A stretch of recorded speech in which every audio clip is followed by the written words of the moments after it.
আমার মতো যারা যারা প্রবাসীর বউ আছে শুধুমাত্র তারাই বুঝবে যে বাজার ঘাট কইরা খাওয়াটাও যে কতটা কষ্ট, কতটা পরিশ্রমের কাজ।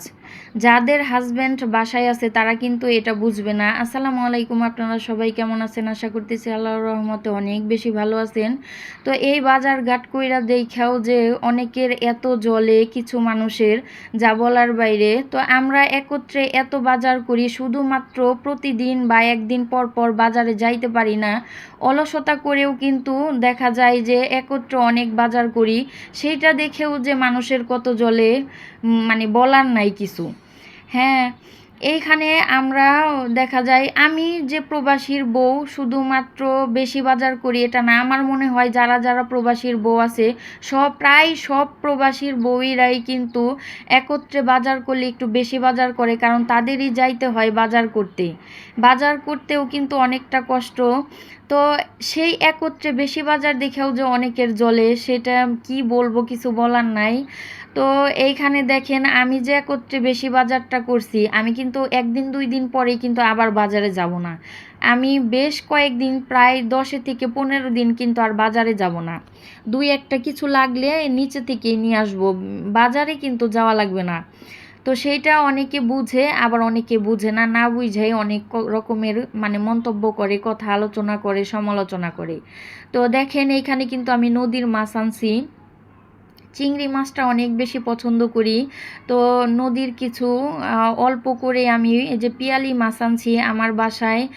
কাজের খালাটা আমি বাদ দিয়ে দিছি, এর কারণে কিন্তু আমি গুঁড়া মাছটা অনেক বেশি পছন্দ করি। তার জন্য যেহেতু গুঁড়া মাছ খাওয়া ছাড়তে পারবো না, খালা নাই তা তো কী হয়েছে, এজন্য আমি 250 গ্রাম করে অল্প অল্প করে আনি, যাতে জানি আমার সমস্যাটা না হয়। তো আস্তে ধীরে আমি কাইটা শেষ করব।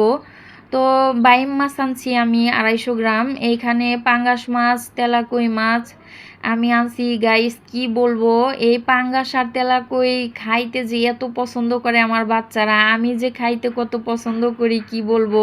রুই কাতল মাছ খাইয়া যতটুকু মানে শান্তি না লাগে, এই পাঙ্গাস আর তেলাকই মাছ খাইয়া ততটা শান্তি পাই।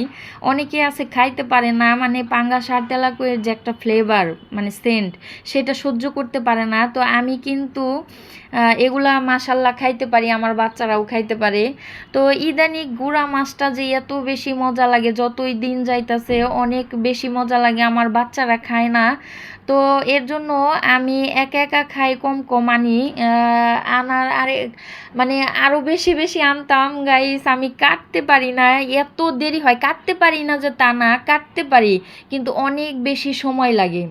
তো আমি চেষ্টা করি গুঁড়া মাছটা আমি যেদিন আনি ওই দিনই আমি রান্না করার জন্য, মানে টাটকাটা রান্না করে ফেলি। তো বেশি করে আমি রান্না করি, যেহেতু একা একা খাই, অল্প করে তো আর রান্না করা যাবে না। এর জন্য সবগুলাই আমি 250 গ্রাম ধরেই কিন্তু আমি রান্না করে ফেলতেছি। আমি মানে আমরা ধুমরা বলি, অনেকেই মিষ্টি পটল বলে।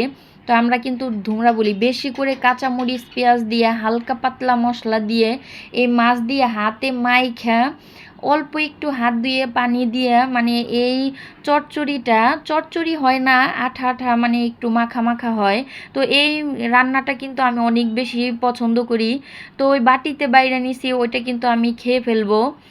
আর হচ্ছে বক্সে রাখতেছি, এই যে কাচের বাটিতে, এয়ারটাইট, এয়ারটাইট মানে বক্সটা যেন এয়ারটাইট হয়।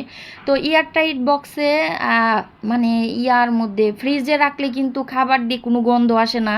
ফ্রিজের পাওয়ারটা একটু বাড়িয়ে দিয়ে এই এয়ারটাইট বক্সে যে কোনো খাবার রাখলে কিন্তু অনায়াসে আপনি